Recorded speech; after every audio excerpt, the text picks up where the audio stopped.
mbokku Sénégal. waaw da ngeen déglu tuuti moom wax tamit. président allez-y. asalaamaaleykum mbokku Sénégal.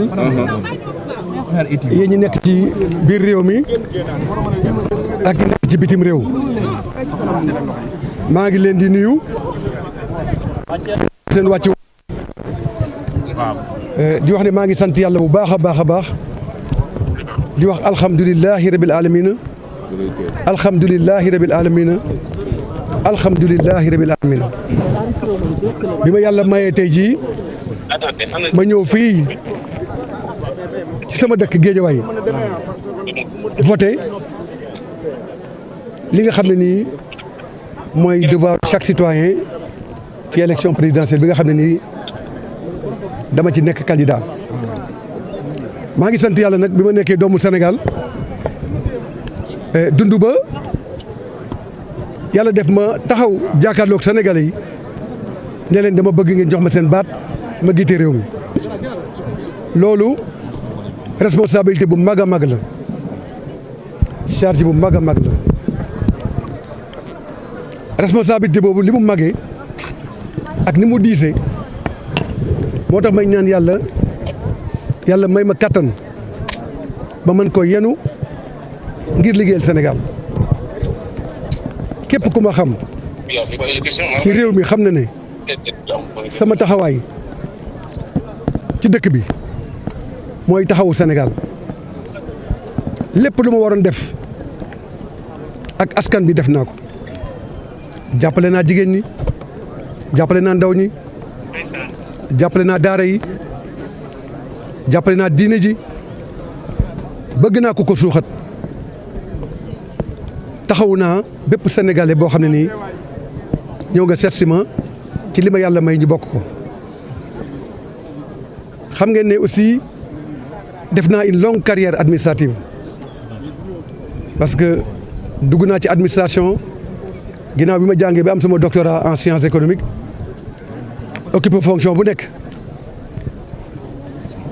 ba pare nekk fa directeur de cabinet nekk conseiller spécial nekk ministre des sports nekk ministre du commerce, de l'industrie et du secteur informel jiite région de Dakar bi yëpp bala maa démissionné ci gouvernement le 13 février 2013 ma delluwaat ci kujje gi. waaye xam nga li ma mës a liggéeyal Sénégal yëpp ak fu mu mës a jaar audité nañ ma ba sonn saytu nañ ma ba sonn ndax opposant la waaye kenn mësul dégg ne Malick Gakou mës nañ ko jàpp ci dara, Malick Gakou mës nañ ko giñ dara. ma wax ne Sénégalais yi liggéeyal naa sama réew,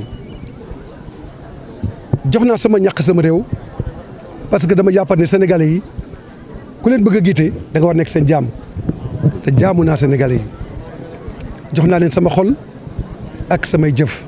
alors nan nga ba léegi fi mu nekk nii bu yàlla defee tey jii ma taxaw ne dama yëkkati sama loxo ne dama bëgg réew mi ki Sénégalais yi war a jox seen réew dafa war a nekk ku yaru, ku yërëm Sénégal, ku loxoom set, ku bëgg réew mi, ku mën a liggéey, koo xam ne nii waxu démbam ak jëfu tayam day méngoo.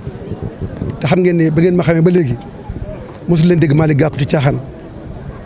li ma namb nag mooy li ngeen ma wax, li ngeen ma wax mooy lan fépp fu ma dem bu ma leen nuyoo sargal leen li ngeen may jëkk wax mooy Malick Gakou bu yàlla joxee réew mi na nga wàññi dund gi. na nga wàññi dund gi, na nga wàññi dund gi bu neexee yàlla tey jii bu ngeen ma joxee seen baat dinaa wàññi dund gi bu baax a baax. dinaa wàññi dund gi bu baax a baax.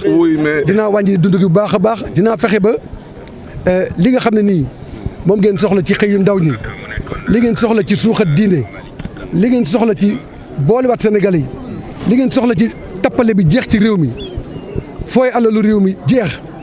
li ngeen soxla Sénégal yi nekk benn, li ngeen soxla Sénégal yi nekk ci jàmm bu neexee yàlla loolu ngeen ma sant te bu neexee loolu lay def.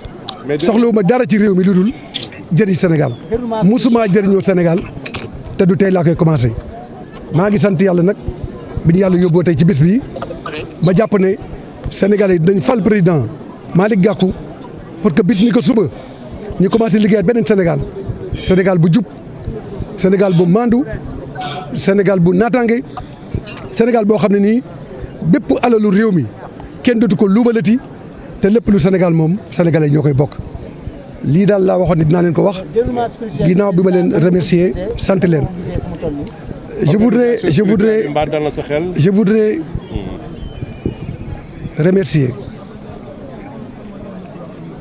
du fond du cœur le peuple sénégalais après avoir rendu grâce à Dieu qui m'a permis, grâce à son immense magnanimité, de vivre une expérience exceptionnelle au service de mon pays. Puisque se positionner devant l'ensemble du peuple sénégalais pour demander à être le président de la République est une lourde responsabilité et une charge exceptionnelle. Je rends grâce à Dieu de m'avoir permis, en tant que Sénégalais, d'avoir accompli toutes les étapes vers cette direction. Je rends grâce à Dieu de m'avoir permis d'avoir réalisé cette ambition en étant exempt de tout reproche. Vous le savez tous, j'ai accompli tout ce que je devais faire par rapport à l'osmose fondamentale du jeune Sénégalais, de l'homme sénégalais qui sert son pays et qui ne se sert pas de son pays. J'ai été, après mon doctorat en sciences économiques, dans la haute administration de mon pays, où j'ai occupé toutes les fonctions qui m'ont permis, tour à tour, d'être conseiller technique, d'être directeur de cabinet, d'être président de la région de Dakar, d'être ministre des Sports, d'être ministre du Commerce, avant de démissionner du gouvernement, puisque je n'étais pas d'accord avec la marche du pays. J'ai souverainement démissionné du gouvernement du président Macky Sall pour me retrouver dans l'opposition afin d'accomplir mon destin. Un destin que j'ai toujours considéré comme étant une responsabilité à servir le Sénégal. C'est la raison pour laquelle, malgré le fait que j'ai démissionné du gouvernement, on a tout fait pour dénicher, pour m'auditer et pour ausculter ma gestion dans les différentes directions et fonctions que j'ai occupées dans ce pays. Mais personne n'a pu entendre dire qu'après tous ces audits, que j'ai été épinglé dans quoi que ce soit, puisque j'ai toujours considéré que mon devoir ultime, c'est de servir mon pays et non pas de service de mon pays. C'est la raison pour laquelle je ne dispose d'aucun bien provenant de mes fonctions en tant que haut fonctionnaire de l'État du Sénégal. Je ne dispose pas d'un mètre carré de terrain issu de mes différentes responsabilités au sein de l'État du Sénégal. J'ai les mains propres et je peux le dire urbi et torbi. Si je ne les avais pas, je n'aurais pas la capacité de me présenter devant vous, mes chers compatriotes, pour demander à être votre président. Je demande à être votre président parce que je crois avoir les mains propres, je crois avoir la compétence, je crois avoir l'expérience, je crois avoir suffisamment le sens de la responsabilité pour pouvoir demain conduire les changements et les ruptures à travers lesquels vous voulez que notre pays s'inscrive dans la voie du développement économique et social, du développement et de la croissance inclusive au service de notre pays. Oui, mes chers compatriotes, je suis prêt à rendre le Sénégal indépendant et souverain, à ne ménager aucun effort qu'en tant que président de la République. Tous les actes que je vais poser seront des actes liés à la défense des intérêts exclusifs du peuple sénégalais. Je vous dis et je vous répète que j'ai les mains propres et je ne suis dirigé par aucun autre intérêt que de servir le Sénégal. Et vous me l'avez dit durant cette campagne, et bien avant, puisque je suis tout le temps en contact avec le peuple sénégalais. Vous m'avez dit, le 24 mars, nous allons vous élire président de la République. Mais notre souhait ultime, c'est que vous diminuiez le coût de la vie, puisque la vie coûte cher au Sénégal. La famille étouffe, la famille se déchire. C'est la raison pour laquelle j'ai compris votre message. C'est aussi pourquoi je ne ménagerai aucun effort dès demain, si vous me faites confiance, pour diminuer de manière drastique le prix des denrées de première nécessité, les prix de la location, les prix de l'énergie, les prix de l'eau, pour vous permettre de souffler. C'est aussi ce qui a motivé la mise en place d'un programme d'urgence de 4 000 milliards que je mettrai au service des populations pour soulager les familles sénégalaises en difficulté. Mais également, vous m'avez dit, il faut industrialiser le pays pour résoudre de manière définitive le chômage chronique des jeunes, la précarité et la pauvreté. Il faut développer l'agriculture, il faut développer la pêche, il faut développer l'élevage. Il faut faire en sorte que le secteur primaire, qui occupe 85% de la population, puisse engendrer une plus grande remontée dans la formation du PIB national, le produit intérieur brut national. Oui, j'ai pris l'engagement de tout faire pour que dans les prochaines années, le Sénégal puisse au moins avoir un PIB où le secteur primaire va représenter la moitié de cette formation. Je comprends aussi la douleur de la jeunesse. Je comprends la douleur et la déchirure des familles sénégalaises. C'est la raison pour laquelle je dirais ici et maintenant, et je voulais répéter durant toute cette campagne et bien avant, que je suis un homme intègre. Oui, le président de la République, que vous devez élire aujourd'hui, doit être un homme intègre, doit être un homme au service des populations et non pas à son service, au service de sa famille ou au service d'intérêts particuliers, de quelque nature que ce soit, national ou étranger. Oui, vous m'avez dit que vous voulez que le Sénégal retrouve sa souveraineté. Je vous donnerai la souveraineté du Sénégal, puisque tous mes actes que je vais poser en tant que président de la République seront liés exclusivement à la fonction et à la charge d'un président qui sert son pays, d'un président qui étudie les conditionnalités les meilleures afin que son peuple ne souffre pas. Oui, mes chers compatriotes, vous qui vivez dans la diaspora, j'ai compris votre message, j'ai compris votre sensation à vouloir revenir dans votre pays. J'ai compris aussi votre amour pour votre pays et j'ai compris votre volonté de revenir dans votre pays, participer à la reconstruction nationale. Je vous donnerai les gages et les moyens de retourner, puisque le Sénégal, c'est notre pays. Personne ni quand ne pourra construire le Sénégal sans les Sénégalais. C'est la raison pour laquelle je vous dis encore, je vous invite et je vous tends la main afin que nous puissions ensemble construire ce grand Sénégal, le Sénégal de nos rêves. Je voudrais, pour terminer, dire merci à l'ensemble de mes camarades de la coalition Gakou 2024. Je voudrais dire surtout à tous ces camarades de notre coalition et sympathisants à qui je n'ai pas pu rendre visite durant cette courte campagne. Je leur dis merci et je leur dis toute ma déférence. Je remercie toute la population de notre pays. Je remercie les populations de ma ville, Guédiawaye. Je remercie les populations de Pékin, ma banlieue, puisque je suis un enfant de la banlieue.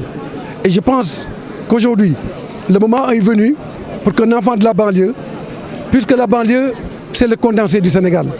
La banlieue, c'est le résumé géométrique, géographique et analytique du Sénégal. Puisque vous savez que dans la banlieue, toutes les ethnies sénégalaises, toute la population sénégalaise de toutes les régions s'y concentre. C'est aussi l'heure de la banlieue, c'est aussi l'heure des changements, c'est aussi l'heure des ruptures.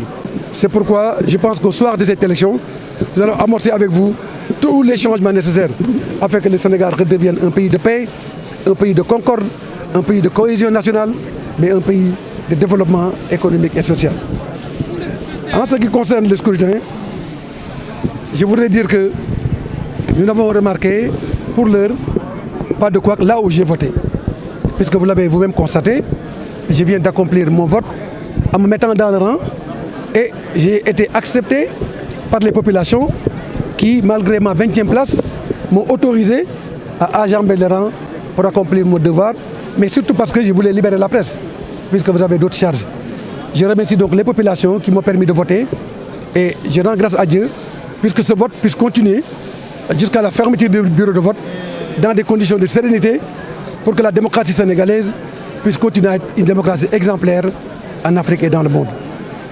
Tey jii bi ma voté ba pare ginnaaw bi ma ñaanee ñi ma jiitu woon ndaxte xam ngeen ne toog naa ci rang bi presque 30 à 40 minutes di xaar parce que dama jàpp ne ñun ñëpp ñoo yem ci vote bi. Fii amul président amul citoyen Sénégalais ñooy tànn président ginnaaw bi ko yàlla tuddee ba pare kon donc dama rang waaye gis ngeen bi ma rangee ba pare sama directeur de campagne l'honorable député Ahmed Aïdara ñaan na population yi ñu may ko pour man ma dem voter. Centre de vote bi aussi bureau de vote bi may ma pour ma voter ji biñ ko mayee l'honorable député Ahmed Aïdara mon directeur de campagne ci laa demee accomplir sama devoir voter te li ma gisagul dal na xel waaye nag élection bi jeexagul day doog a tàmbali dama jàpp ne fii ba élection bi di jeex daañu mën a évaluer ndax lépp jaar na yoon wala jaarul yoon waaye li ma gisagul ci bi may voté mën naa wax ne ñëw naa man dugg naa ci bureau bi voté naa li ci des nag élection dafa gudd li mu guddee mooy non seulement y a le vote mais également il y a le décompte des voix et avant tout ça il y a aussi le vote de tous les citoyens avant la fermeture des bureaux de vote donc loolu yëpp dafa nekk yoo xam ne daañu ko seetaat xayma ko ba bu neexee yàlla bu ñu tëjee bureau de vote yi ba ñu compté ba pare ba affiché résultats yi boobaa nag daañu mën a wax ne élection bi jaar na yoon wala jaarul yoon ensuite ñu jublu ci milieu national jublu ci milieu international pour apprécier de manière générale les résultats des élections waaye li ma gëm mooy Sénégal fi mu nekk nii fi mu toll rupture la Sénégal yi soxla transformation la Sénégal yi soxla changement la Sénégal yi soxla te loolu yëpp jàpp naa ne sama programme ak sama taxawaay ak sama jëfin ak ñi ma àndal wane na ko ci réew mi te bu neexee yàlla élection yi di ñëw ci ñu nekk nii fi ba ngoon di ngeen gis ne surprise bu ngande dina am te bu neexee daañu ko gagné haut la main ñu àndi defar Sénégal. Merci beaucoup.